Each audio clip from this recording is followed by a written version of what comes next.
नागपुरात व्यावसायिक गॅस सिलेंडरचं वितरण बंद झालेलं आहे। अत्यावश्यक सेवा असलेल्यांनाच व्यावसायिक गॅस सिलेंडर मिळतो। त्यामुळे आता नागपूर पोलिसांची कॅन्टीन म्हणजे पोलीस उपाहारगृहातही सिलेंडर मिळत नाही। त्यामुळे त्यांनी आता डिझेल भट्टीवर जे आहे ते कॅन्टीन चालवणं सुरू केलेलं आहे। हे दृश्य आपण बघू शकतो।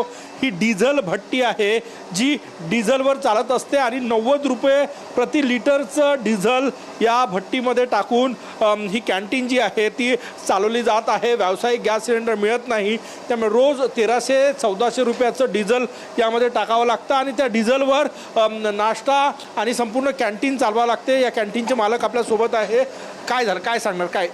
सर अभी गैस वगैरह तो मिल नहीं रहा है, तो अभी कैसा कोई विकल्प नहीं है, तो अभी अपन ने डीजल भट्टी का जो पुराना मॉडल रखा हुआ था तो उसको वापस अपन ने चालू कर दिया है। पहले केरोसिन से चलता था, तो अभी मट्टी तेल से चलता था। अभी मट्टी तेल नहीं है तो अपन डीजल से चला रहे हैं उसको सर। अभी पेट्रोल पंप से लेके आते हैं? डीजल कितना रुपये लीटर है? अभी 90 रुपये लीटर है सर पे डीजल। तो कितना होता है? अभी अपन को लगता है 15 लीटर डीजल करीब करीब लगता है अपन को रेगुलर। और रेट बढ़ा है आपने? रेट नहीं बढ़ा है सर, वही रेट है, पुराना जो रेट चलते आ रहा है वही रेट है। अभी महंगा है, कैसे एडजस्ट करते हैं? कैसे न कैसे तो चलाना पड़ेगा, दिन तो निकालना पड़ेगा। हमारे कैंटीन में कौन खाना आते हैं? यहाँ सब कर्मचारी लोग ही आते हैं, गवर्नमेंट पुलिस कर्मचारी है, पूरा सरकारी कार्यालय के पूरे कर्मचारी वगैरह आते हैं। पुलिस कॅन्टीन आहे? पुलिस कॅन्टीन आहे सर।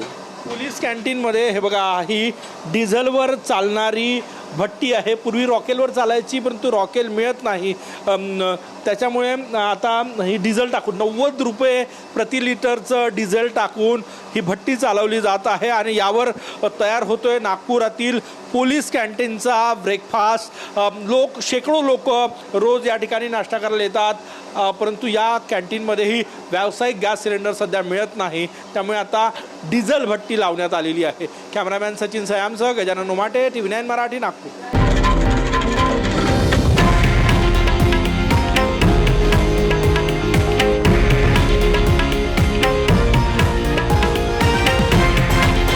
हे आहे देशातील नंबर 1 न्यूज नेटवर्क आणि आपण पाहत आहात TV9 मराठी, एकमेव।